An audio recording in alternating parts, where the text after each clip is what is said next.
Welcome, everybody. It is me. It is the Cyber Warrior. This is CyberWarriorStudios, and we're all here for Security Happy Hour. Now, before we get started, you are going to see something here in a little bit with a brand new co-host, and we're going to introduce her as the show starts. Don't worry. We got a new co-host, and she's amazing, so we will get there. But look, I just want to let y'all know things are changing, and they're changing. But we keep up with the tide, and we roll on. So, as I say that, look, I love you all. We'll be back here in just a second.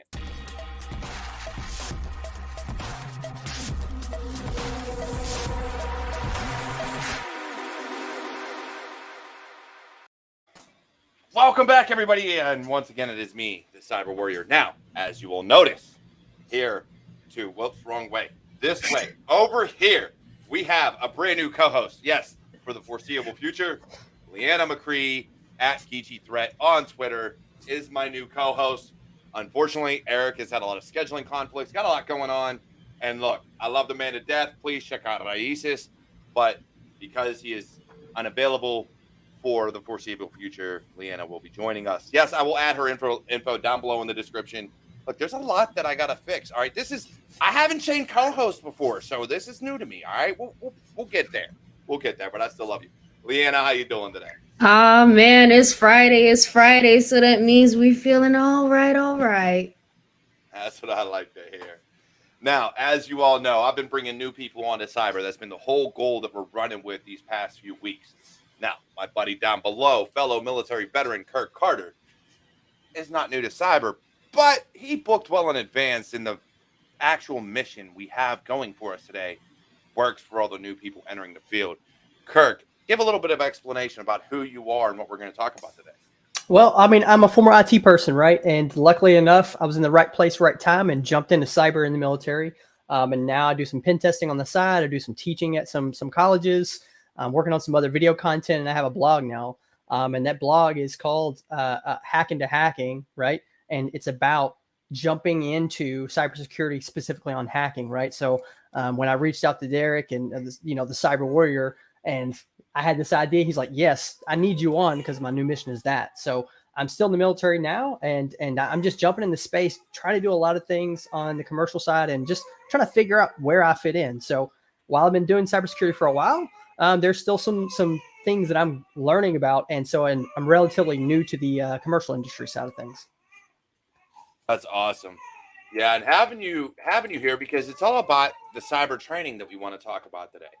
Things that you have on your blog, and Liana and what she's been doing with Dr. Reggae, and just the training that they've been trying to show is available within the industry and the different organizations that help out, has been absolutely amazing. And so when it comes to that, when it comes to training, what trends have you noticed? Because I've got a few that I've seen lately on LinkedIn and Twitter and things like that. But what are the trends in cybersecurity training that you've seen lately? Well, one thing is there's tons of platforms out there that no one knows about, right? And it's because other people like me and people who've been in the space a little bit longer than me, right? They saw a gap in the space and they said, well, let me do this thing, right? For instance, I have a good friend who runs Smash the Stack, right? And so there's challenges on there, right? When I first came into space, all I knew about was at the time was Hack the Box, right? I knew about offensive security, right? And then I knew about under the wire and over the wire. And that was it at the time. Since then, I have a whole list in front of me, right, of different things that they all do things slightly different, but at the end of the day, it's the same thing, right? They are presenting challenges on the offensive side or the defensive side for you to learn more, and 90% of them are all free. Yeah, that's awesome. And with that, so it's hard because a lot of them start out free, but they add advantages if you pay. Right. So Hack the Box. And let's be honest, Hack the Box isn't necessarily free because you got to hack your way in just to get in. Oh, so no. That's one of the changes in the trend. Right. So after I went and got my OSCP and I came back and I looked at Hack the Box again because everyone was like, oh, yeah, they come up with this Hack the Box Academy and now they have these additional labs. I went to the page. It used to be hackthebox.eu. Right. That was it. It started in Europe. Now it's hackthebox.com and you can just sign up for an account. Because I had to hack my way in just like you're talking about. But that is not the case anymore.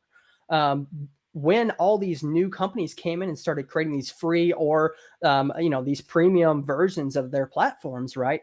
You started to see all the different platforms change the way they looked.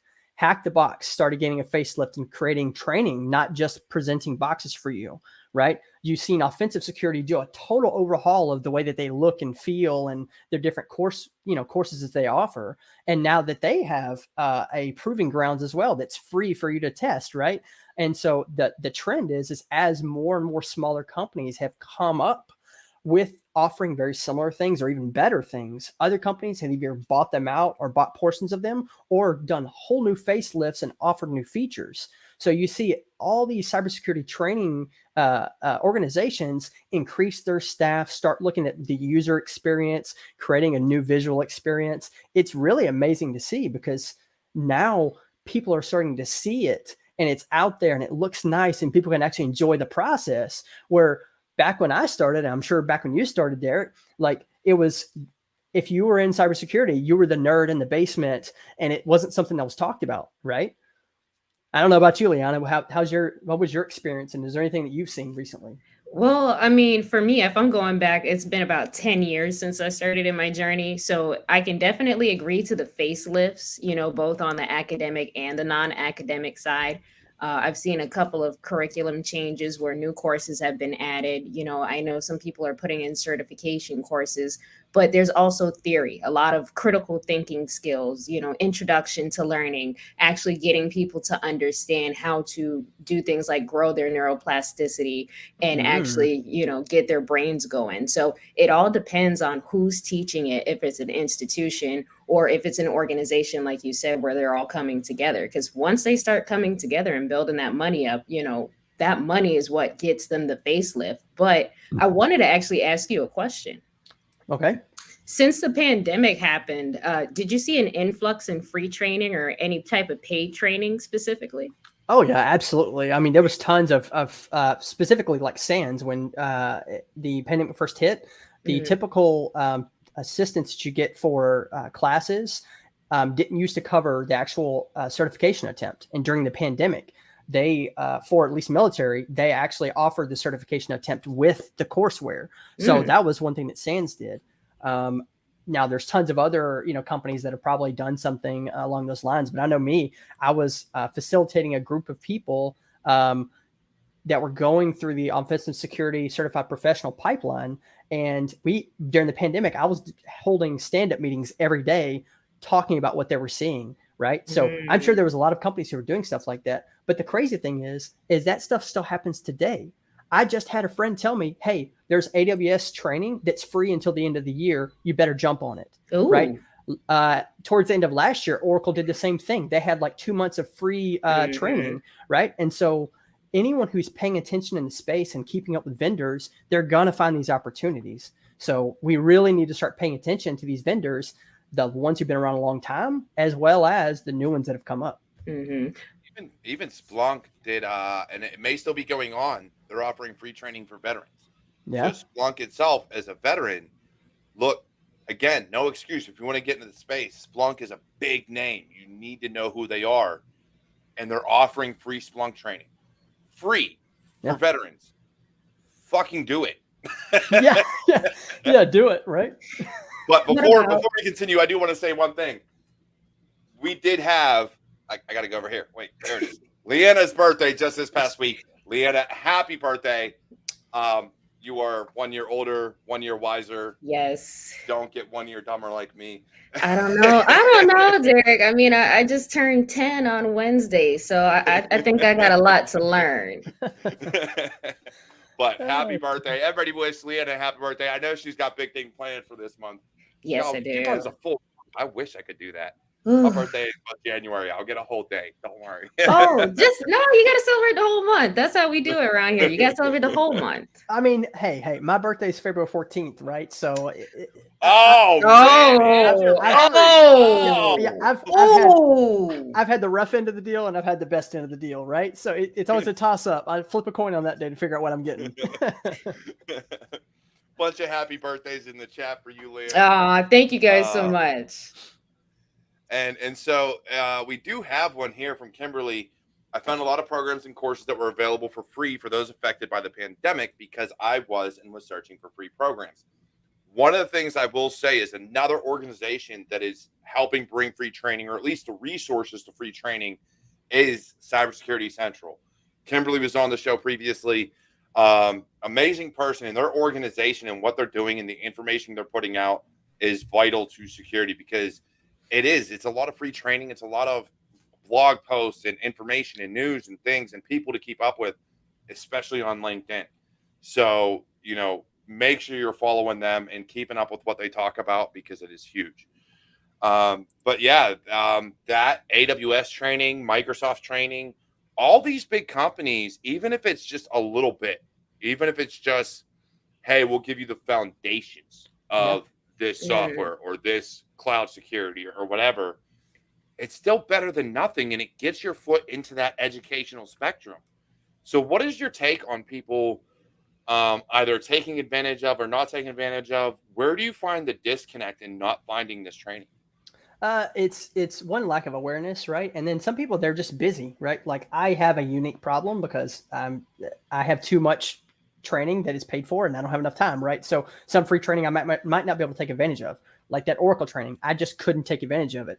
But there's some people that just don't know, right? So for anyone out there who just doesn't know about this training, I recommend you get on Twitter, right? You get on LinkedIn, you start, you get on the Discords, you get on the forums, you start getting around other people that are in the space doing this, because that is the only way that you're going to grow, right? If I only do this by myself and I run Try Hack Me at my house and I sit in the dark, but I don't talk to people like Derek or Liana, or I don't talk to my people, my colleagues at work, or jump in those Discords, there's going to be so much I'm not going to know, right? You cannot do this on your own. And if you do, it is going to be a very long road and there will be things you will miss. And free training and reduced cost training is one of them. Case in point, TCM Security. I was really active on LinkedIn. I followed Heath Adams, right? And I followed their page. And next thing you know, within like 24 to 48 hours, they reduced most of their courses down to $1 or $2. I snagged all of them up, right? Now, I haven't gone through them all yet because I'm in the middle of a SANS course. But when I get the chance, I took advantage and I got most of their courses for less than $20, right? We're talking about a couple of cups of coffee, right? For most people. And there's a ton of people out there who get cups of coffee every day. So keep your eyes and your ears open and talk to people. That's the best way to find out about this stuff.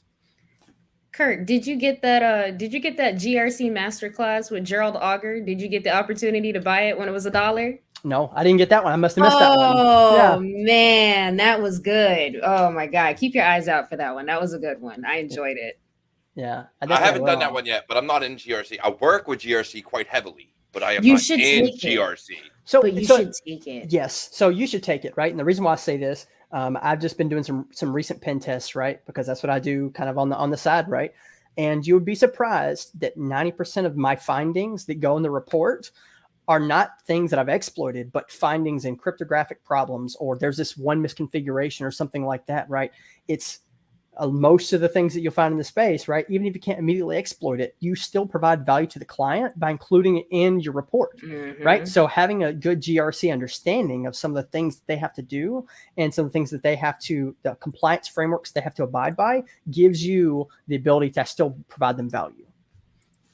Yeah, definitely. And that's one of the things, like so working as a consultant with the company I work for, we're small. So I work heavily with GRC. Like I'm in on their asset-based risk assessment calls and things like that. So for me, I look at a lot of those, and I ain't gonna lie, there's sometimes somebody's calls I'm in and I'm just like trying to like realize what they're talking about. If it's technical, I got you. But there are certain GRC calls I'm on and I'm just like, okay, I know I need to pay attention. So I'm going to like focus and take in all that I can, but it's more a learning opportunity for me because with the what people don't understand, and I've said this on numerous episodes, we all need to work in tandem. So I know they say red and blue make purple, but GRC, which Eric so conveniently called the green team, I don't know what you get when you mix those three colors together. I know it's not purple, but they have to work in tandem because without GRC, it makes it very difficult to get anything ahead of across the finish line as a blue team. And without your GRC and blue team, it makes it very difficult to say, hey, we need a red team or we need a pen test or we need any of this, because companies don't want downtime. Companies don't want to have to work through scope and all this other stuff, and they don't want to spend the money. So that GRC is a necessity to get what you need as far as security. So I do any GRC training you can find. That is something as a blue teamer people disregard, and they really need to start taking, because they could use this verbiage and this knowledge to their advantage. And yes, Gerald Auger's GRC Masterclass, I recommend it just because so many people speak highly of it. I cannot personally say I took it, but I hear great things. Take the class because I took it. Okay, boom. Listen, I take it again. That's how good it was. And when you're in training like that, it blows my mind. And it really is important. I cannot state this enough, is because a lot of the pen tests that you get, right, if you're in the space, you'll get repeat clients because they have some type of compliance they have to go by. And so having a good GRC class like that gives you the context behind what are they looking at, right? If you have a cardholder data environment, right, and you're trying to understand why do they need segmentation for that, there's probably a compliance framework for that, and that would be covered in the GRC. Right. So whether you're on the blue side trying to implement the security controls and configure the things with security in mind, or you're on the red team side trying to make sure that your findings and the way you write the report addresses what they need for their compliance, it's super important. Yeah, and it's funny, we got it. So Misha, who was on our show just a few weeks ago, asked, what do all the colors mean for teams? I put it in chat, but I do want people to know, for those that don't know and are new to cybersecurity and just learning, point to this show, we're going to announce it live here. Blue is all your defense. So it's everything you do, from SIM engineering, SIM monitoring, anything you do on the defensive side to secure a network. Red is all offensive, physical pen testing, red teaming, exploitation development, all that other stuff. Green, which I'm going to say Eric coined that color because it's Eric and he's the one that came up with it for me. Cyber Papa. GRC. There you go. So it's governance, risk, and compliance, and it's all of your standards and policies and risk frameworks and frameworks in general. So PCI, NIST. God, my boss is going to kill me for not remembering all these. But, you know, all of them out there. There's a ton. But that's what the green would be. So it is GRC. So that's where your colors stand for. And where they came from, my guess is all the book colors back in the day, because there was a blue book. I want to say there was a red book. There was a green book. It was the blue team field manual and red team field manual. And I'm going to add purple team on there too, for Misha there. Purple team is when you have a team that comes in that's red minded, and they typically work with the defenders on some type of a scenario or certain attacks that they can do. And the idea behind that is, I have a red team mind, I'm going to do things, and it should be based hopefully on stuff they may have seen or they may target that type of company, right? And then it gives the blue team the ability to see it and then kind of peel back behind the curtain. The red team can come and say, hey, this is the things we did. And now, and this is something I'm very passionate about, right? If there's 15 points of data within a network that they should have seen at various levels, they can identify what those were. And then if you're a really good purple team, you can say, okay, you missed these 5. Let's figure out why. Is your tuning not right? Do you not have sensing in this place, any monitoring here? Okay, now let's run it again and then see if you see it now, right? And then if you're the ultimate purple team and you have a really good blue team, okay, let's take some of your tools away and now let's see if you can still find it. Yep, exactly. So we do have a question here from Carrie. How can I use GRC since I went through the GRC course and it didn't grasp it well? How can I get better unless I just go through the course again? So I'll let Kirk go, Liana go, and then I'll give my 2 cents. So the main thing is if you know, like if you specifically know what type of company you may be supporting, right? The best idea is to find out what compliance frameworks they use and what are the things that govern that company, and go study up on that, right? I didn't go through the course, so I'm going to toss it to Liana after that. But understanding what you're going to be, kind of put up against is the first step. Honestly, Carrie, the best thing that I can tell you, how can you use GRC since you went through the course? You can't use GRC if you don't understand what it is. you have to go back to the foundations. And sometimes GRC can be a lot of theory. So you're going to have to do your research, get a little bit in Google, start asking and talking to some people in GRC just to kind of get a real life situation and a real life approach from somebody that's actually doing it, because your question's just a little vague. So if you could kind of tighten it up for me, I could give you a better insight on the answer to that. But talking to people like Kirk said earlier, that's going to help you. And let me tell you, there's a lot of people in GRC that love to have conversations. So just reach out to someone. Yeah, definitely. I completely agree. GRC is one of those things. It's all about frameworks, policy. So if you want to work for any industry, whether it's if it's medical, then you're looking at high trust and HIPAA. If it's financial or rather retail, you're usually looking at PCI or something like that. Anybody that processes credit card data is PCI, PCI DSS. If you're looking at others, you're still going to look at like NIST and things of that nature. You're going to look at different frameworks. CMMC is huge right now. FedRAMP, things of that nature. They're all really big and they're different frameworks, but a lot of it still comes back to like NIST. NIST is usually the go-to. So if you can understand NIST 800 I want to say it's 171. If somebody wants to correct me on that if I'm wrong, but I believe it's 800, 171 and 172. And I could be wrong, but it's a quick Google away. Yeah. Not me Googling it as well.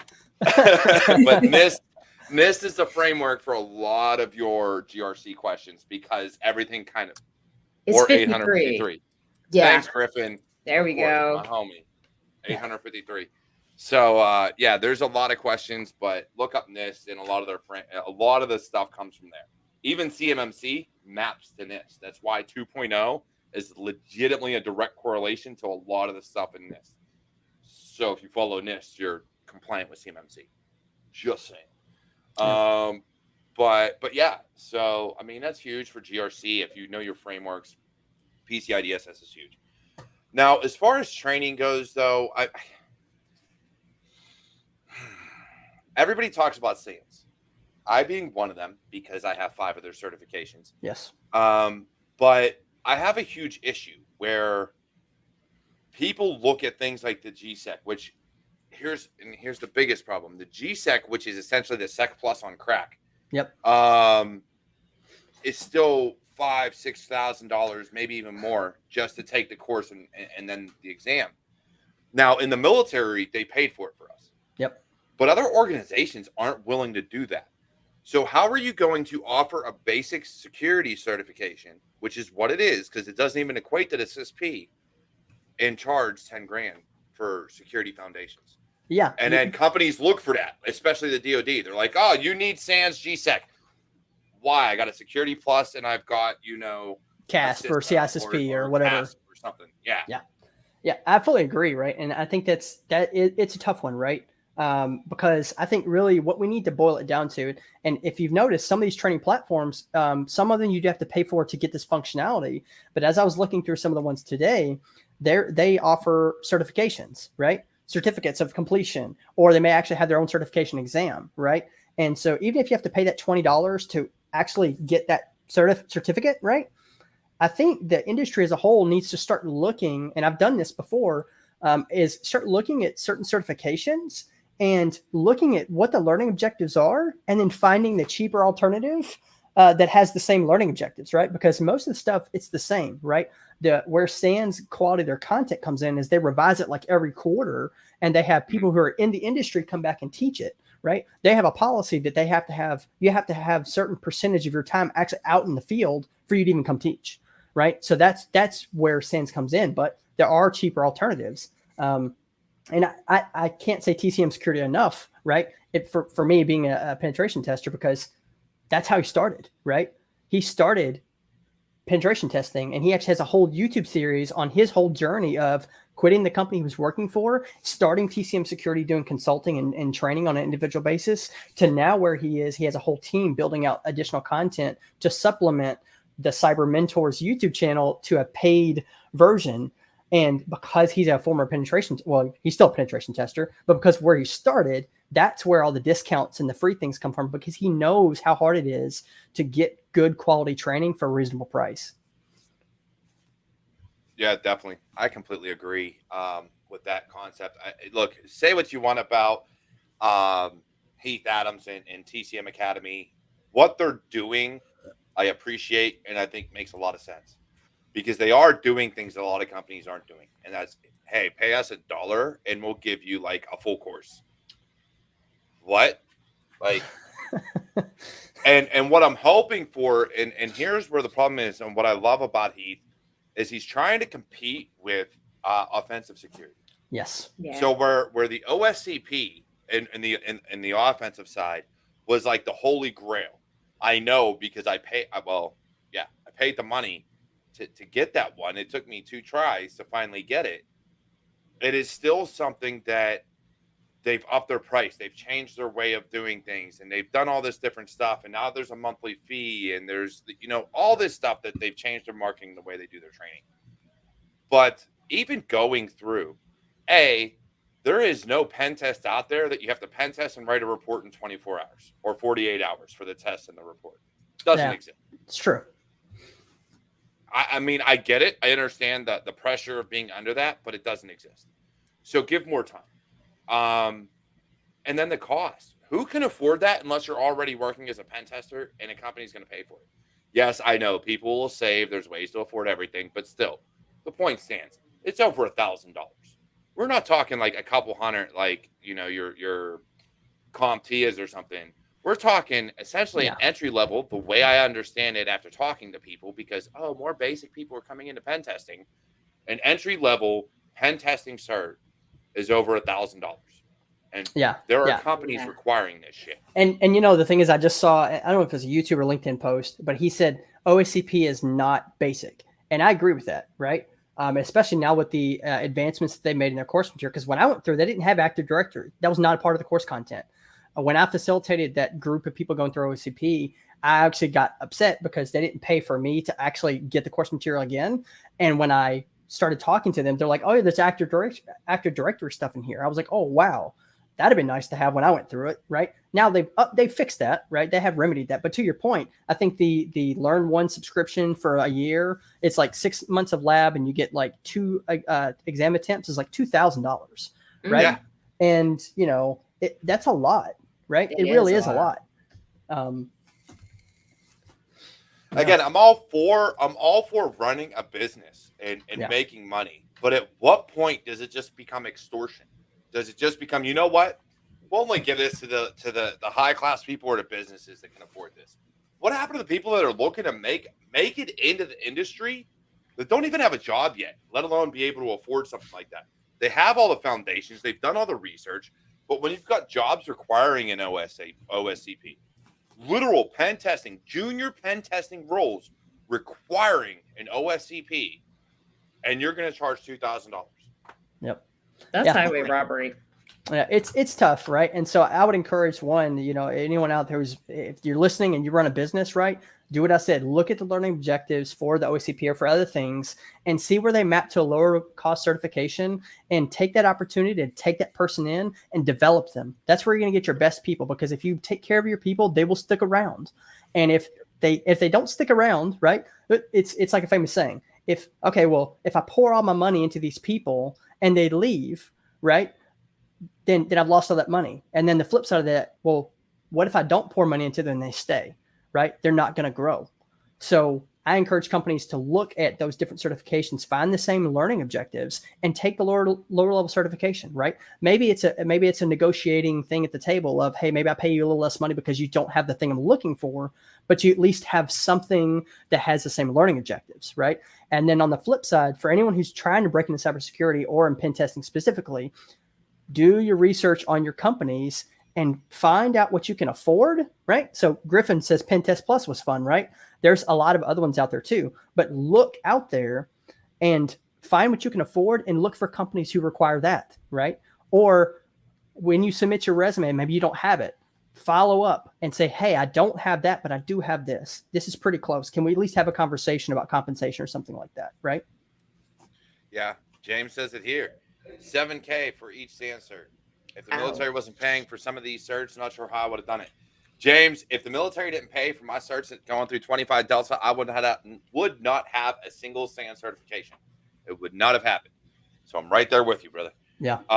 But we do have, and I will shout this out because they've been on the show and they're in chat, Whole Cyber Human Initiative. If you're looking at getting some scholarships and training, they're offering scholarships. They do have a fundraiser right now, trying to raise money to give out $5,000 worth of scholarships. If not more, they have it. I don't know. Go look them up. There's so many details. I can't remember them all. Too many organizations doing amazing things.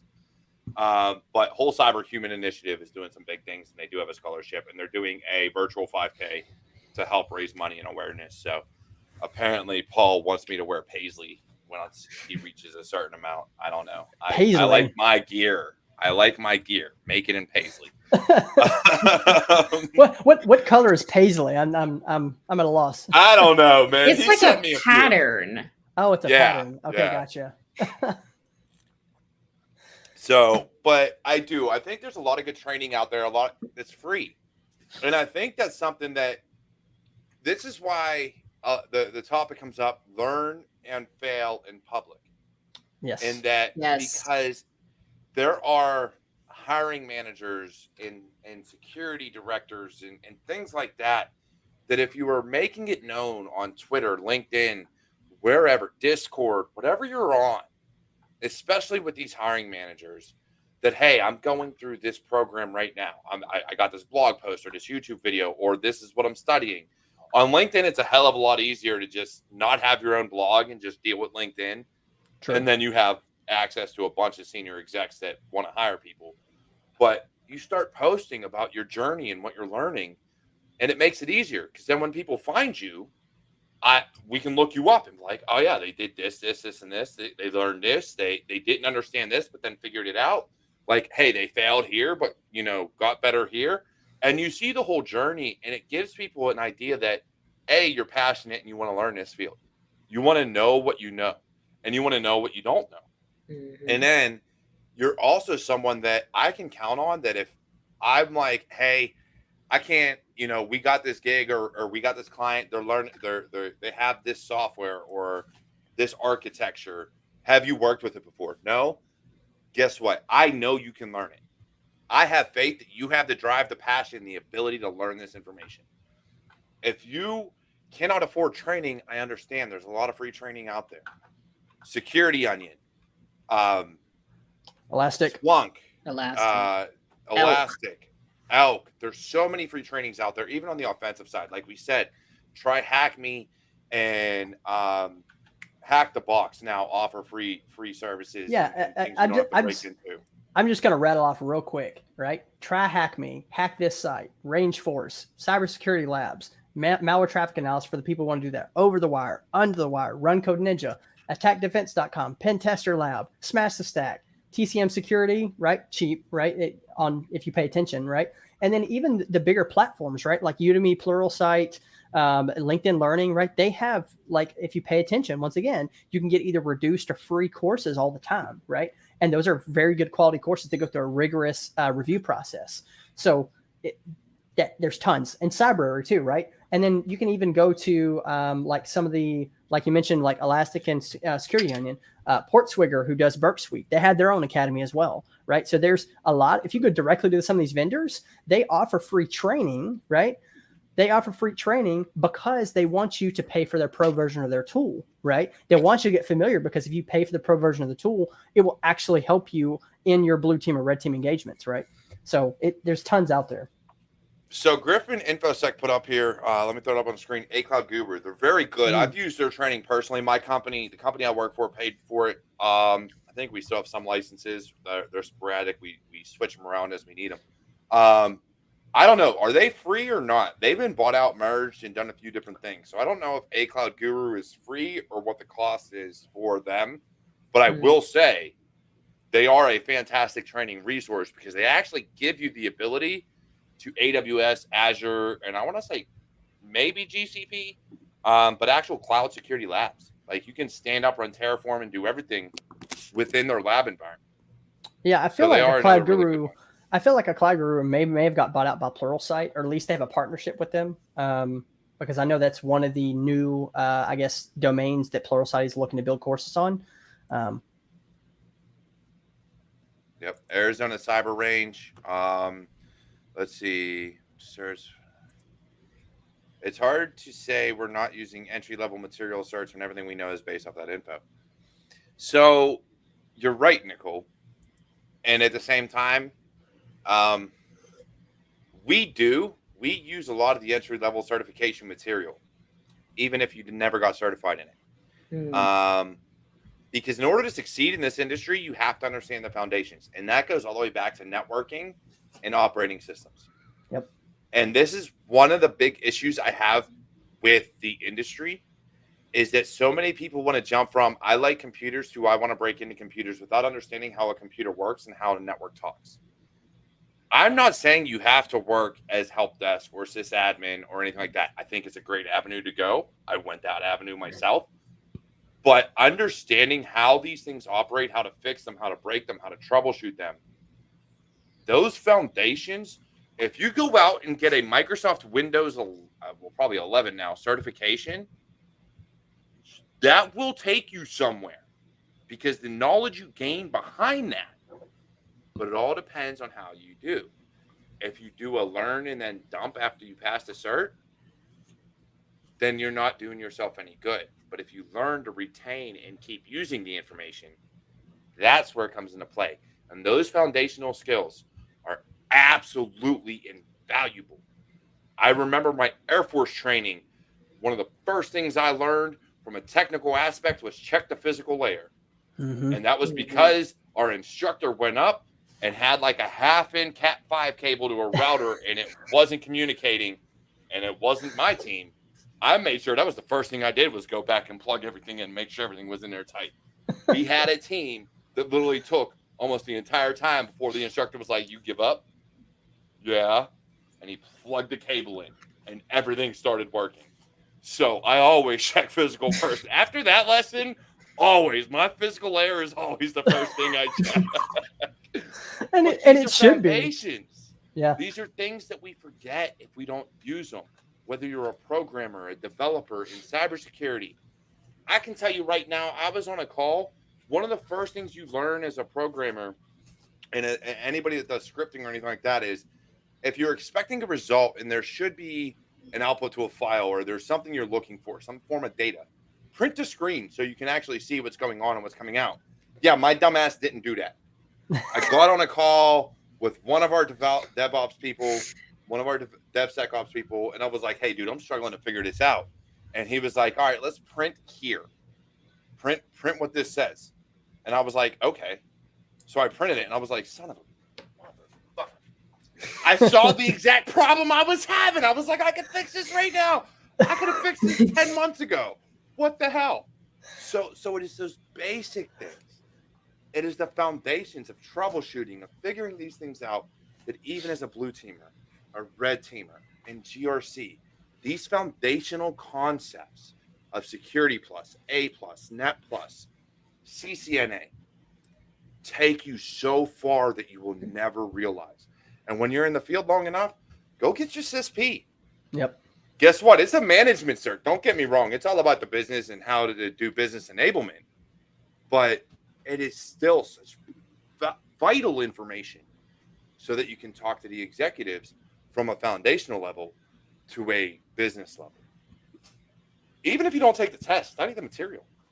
You don't have to have a certification if you know the material, because then you can speak to it. Exactly. Then you can talk to them. Some people forget that it's about being a lifelong learner too. That's the other thing. Like you were saying earlier, we get into the, I love computers, and then I want to go straight to hacking, but they don't remember that you got to build upon these skills. You got to learn every single day, lab every day. Then when they realize how hard it is, then they want to give up. But, I just thought about it too. One more free resource, just because I thought about it. Hoppers Roppers Academy. Whoa, never heard of that one. I'm writing that down. Oh, yeah. Hoppers Roppers Academy is a really good free resource for people to go through. For those on LinkedIn, I cannot send you a message. So this is what I'll do, is I'm going to put this in chat to all destinations right now.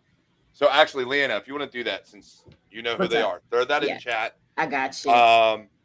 And then on LinkedIn, we'll have to add a post or something about that academy, and we'll throw that out and let them know. Okay. Because I've never heard of them. So I'll have to check them out and see what they do. Oh yeah, they're if I'm not mistaken, the person that actually founded that program, they're military as well, Navy. So I'll definitely drop that in the chat. Let me get it to you guys right now. Yeah. It actually, really is amazing. Nicole says this right here. It's tough when companies won't even listen unless they see those letters on your resume. Yep. You are not wrong. And that's the problem. That is the biggest problem we have in this industry, is that it's all, don't get me wrong, degrees and certifications are great. But I have met so many intelligent people without either of those that blow me and so many others out of the water. And then I've met so many idiots that couldn't tell you what port 443 is, that has every security certification under the sun. Yeah. So the letters mean nothing. Absolutely nothing. Unfortunately, and this is the unfortunate part, unless you are learning in public, unless you are putting your name out there, showing what you know and showing who you know and showing all this information of what you've been learning, those letters are the only way to sift through a resume. Yep. Or through an ATS or whatever they call it. Because we have to have a basis of who do we want to interview, because sometimes you got companies that get thousands, hundreds of thousands of resumes, and they got to get through them all. And sometimes that's the only way. So unless you're in the public eye, unless you're reaching out to security managers and hiring directors and everything else, it is very, very, very difficult to go through those. Yeah, and something I'm going to bring up too is the proximity principle, right? And I don't know if anyone knows about Ken Coleman, right? But he calls himself, the career coach, and he's a part of the Ramsey Network. But the proximity principle talks about being in the place where people are doing the stuff that you want to do around those people, right? That is the best way to do it. I just saw a LinkedIn post and I clapped as hard as I could because there was someone who was in a different industry and she said, "Hey, I just got an IT job." And in her description, her tagline, she was an aspiring cybersecurity professional, right? And she said, "I got an IT job," and she said, "It's a half a day once a week, but at least I'm making one step in the right direction." And I said, absolutely, because if she knocks it out of the park with that job, right, doing the IT work, and she wants to move into other field, maybe whoever hired her hiring manager, or someone who's hiring the company with the IT person that she's working at, maybe knows another company that needs someone, right? So even if it's not in the public eye, take one step in the right direction and use the knowledge that you have gained and the positions you can take to move towards what you want to do. Just like Derek said, don't jump from, "Hey, I know nothing about computers, now I want to be the pen tester at like the most, the highly acclaimed, pen testing firm." No, work your way there, learn along the way, and enjoy and value every lesson you learn. There you go. Yeah, and I also want to shout out A+ cert. When people say that's a lesser cert, it's not. It's not. It's different, right? It's different, and I'm going to leave it at that. Well, I will say this, because going through, I forget what training I was doing. It might have been for A+, something like that.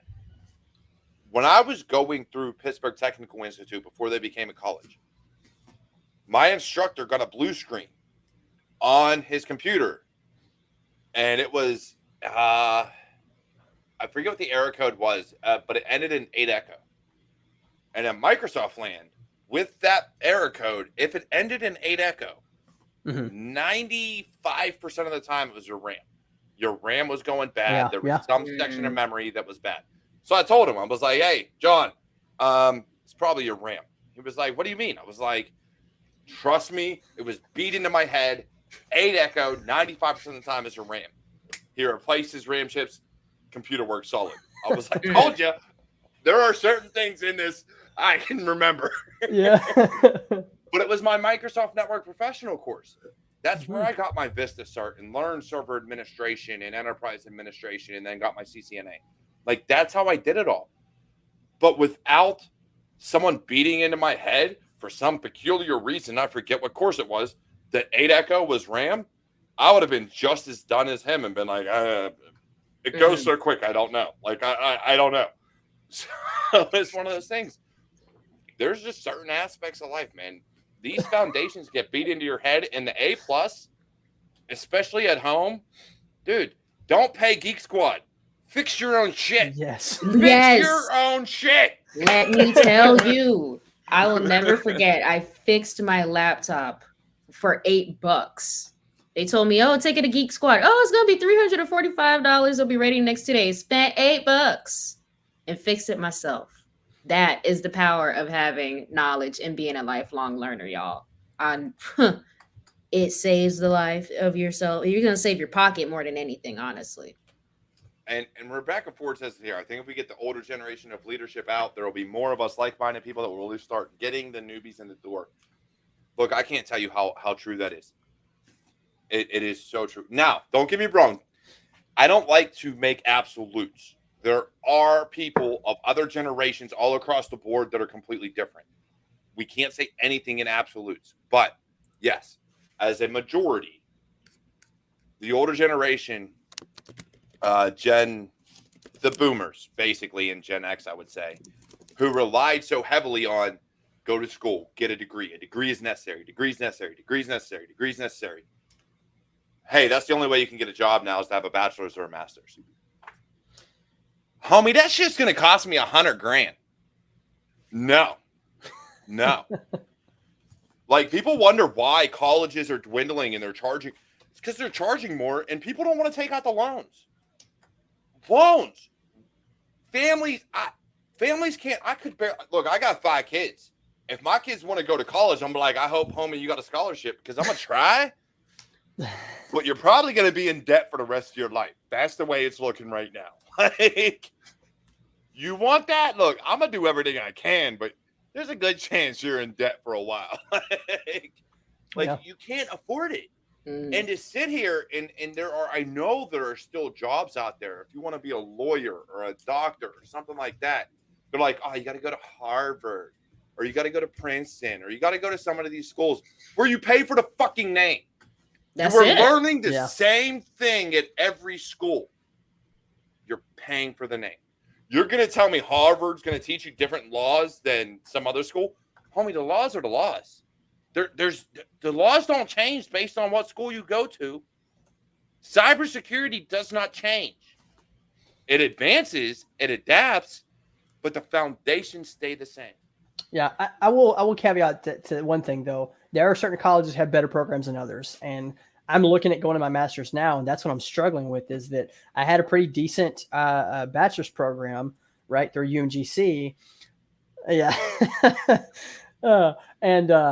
But, you know, when I look at the master's programs that are available that I can afford, right, or that the military will help me pay for, most of the programs look about the same, right? Or it's covering the same material that I already went to. And so it's like, for me, I'm like, okay, well, at that point, am I just going to do it to check the block? So I have the master's, right? Because maybe what I want to do is teach cybersecurity and I need a master's at that college, right?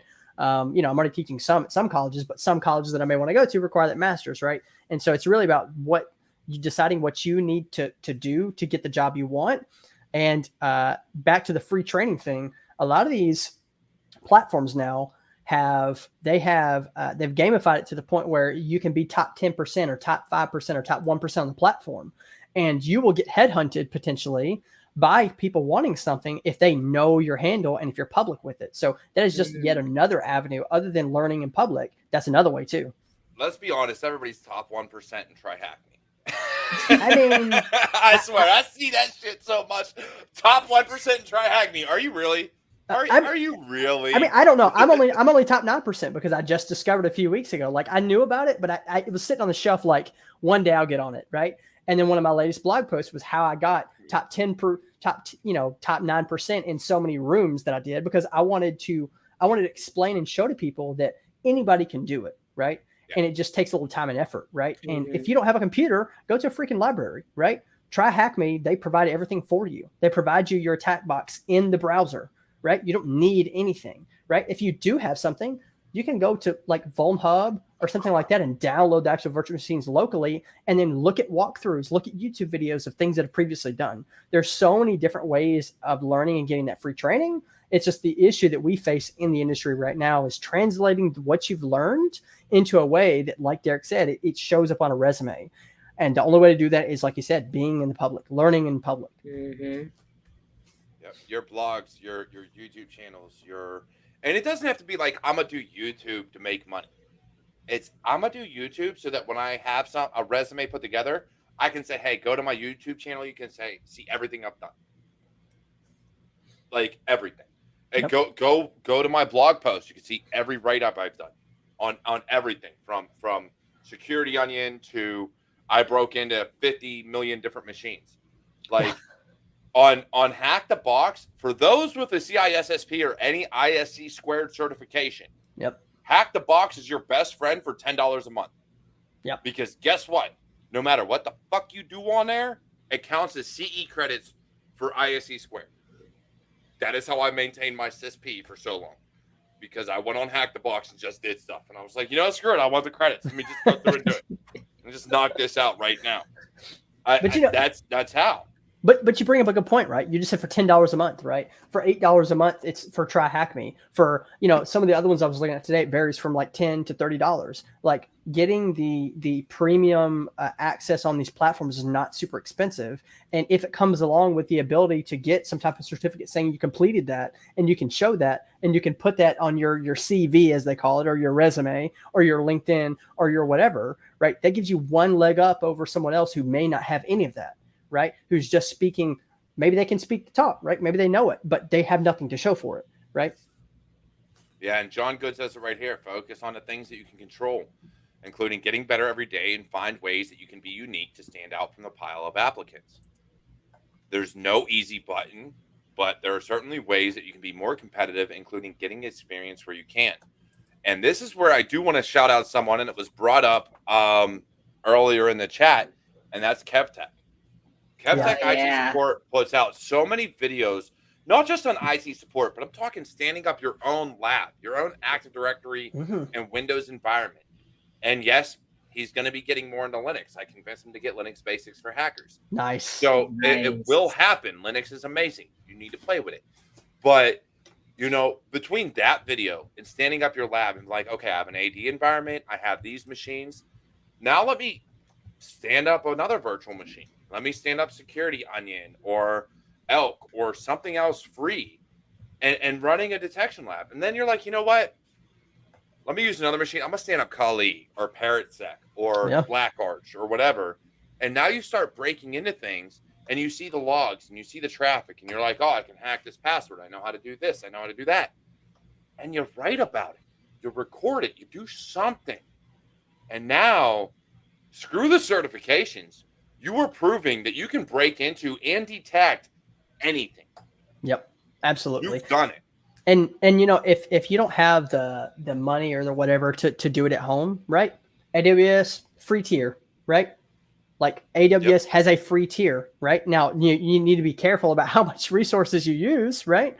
But pretty much all the major cloud providers have some type of a free tier program because they want people to get into their cloud program. They want people to use it and like it so they can, once again, follow the business model and get the more expensive type or maybe, but that's another option, right? If you don't have the equipment for a home lab. And there's one out there. It's, I think it's called Detection Lab or something like that. There is a lab environment out there that sets up an entire blue team lab for you. Everything. Security Onion has a Terraform code out there that in the cloud will set up Ubuntu and Windows systems networked to a Security Onion instance. These things are out there and they're available. And they're free. Now, again, to Kirk's point, when you're looking at the cloud, there's a free tier, and then there's a look. I've been hit on my credit card for more money than I wanted to spend because I forgot to shut something down tier. Yeah, but, I think we all have. But you have to. Again, this is where it comes into being willing to do the research. In this field, you have to be willing to do the research. And as we're heading towards the top of the hour, and it's 7:53 my time, so whatever other time people are at. Either way, we're 53 minutes into the show. I do want to say this. No matter what it is, this career relies on constant learning, constant growth, adapting, overcoming challenges. Whether mentally or learning-wise or whatever, you're going to face these obstacles and these challenges in your journey. If you're new to the field, please reach out. I beg of you, please reach out. Between Liana, Dr. Reggae, Eric Bellardo, the Cyber Papa, me, Kirk, I can give you countless resources on LinkedIn. that are willing to help you. If you were in the UK, JJ Davy will most definitely meet up with you, homie. I love JJ Davy. Oh my God. Yes. His time is, look, his calendar is filled up. He's extremely busy these days because how amazing he is and the things he's doing. But he's huge. Mike Miller puts on a podcast every week or several times a week on LinkedIn now. Yep. He's one of the first ones that I talked to that was like, hey, this is how I did LinkedIn. I can't keep up with him. He writes essays. I can't keep up with all his posts. I kind of get started, look at the picture and comment on that because he's hilarious and amazing. But amazing people. Stacy Champagne, Tanisha Martin, Women's Cyber Jitsu and Mary Galloway, like all these people, Ty Wilson and Cover 6 Solutions, just whatever you're willing to learn, whatever you want to do to grow, there is an organization or a person out there that can help mentor and guide you. Don't be afraid to use it. So before we go, Kirk, give me some final words, homie. Well, one, everyone has a voice, right? And so to his point, if you talk about what you're doing in public, you can probably help someone else and maybe motivate someone else, right? And then two, that list that I rattled off, go back and watch it again, right? I'll work with Derek to try to get a list out of all the free training, but use LinkedIn because there's so many people that actually post these free lists. And that's where I got a lot of these from. So really, that's all I can say is keep your ears open, get connected, and just keep going. Definitely. Liana. Listen, if you're trying to do this thing in cybersecurity, baby, you just better get it together. You got to be a lifelong learner, okay? You got to learn how to bang your head up against the wall. You got to learn not to learn in a bubble. Don't learn in a bubble. Reach out to people because you know what? You never know who's going to actually turn around and answer and help you along the way. Let us know what you're doing. Let us know what you're up to. If you need help, ask. But closed mouths don't get fed, y'all. We can't help you if we don't know what's going on. So that's the best thing I can tell y'all for this Friday. Yeah, definitely. And look, hey, once again, look, Liana is my new co-host, my new PIC partner in crime, GeecheeThreat coming at you. And look, I'm going to love having her on every week for as long as possible. I hope she can join me every week, but we all get busy. We all got scheduling conflicts. Shit happens. What are you going to do? Either way, this is an amazing episode of Security Happy Hour. Please go back, replay this, comment down below after the episode ends. And look, if you want some awesome merchandise, you can get a Security Happy t-shirt or hoodie, anything you want on my website, CyberWarriorStudios.com. All those links are down below. I'll make sure to add Liana's contact information in the description as well. And I will definitely see you all next time.